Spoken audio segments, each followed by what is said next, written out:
Several agencies are investigating a plane crash that killed a flight instructor and his student. It happened yesterday near the Llano airport. Tonight, KXAN's Hill Country reporter Ignacio Garcia reporting on how the aviation community is doing in Kerrville, one day after losing one of their own pilots.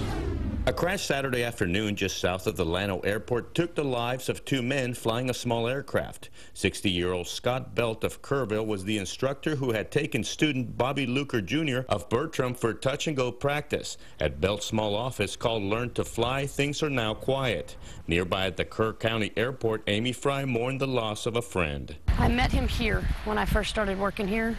I started working the line and fueling airplanes, and Scott was an instructor out here. She says she's surprised to hear about the accident. Scott had over 6,500 hours of flying time and almost 40 years in flying experience. She says Scott was known as a safety-first kind of guy with a good sense of humor.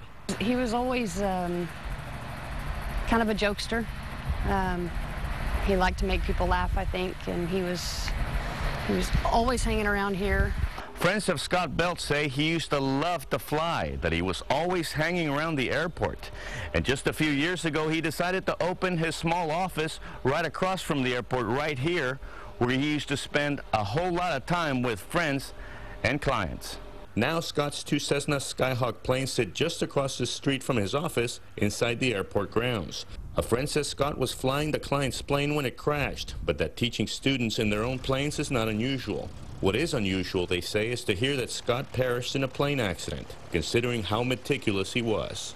He's been at this airport for a long time. So he's pretty well known around here. He's very well known.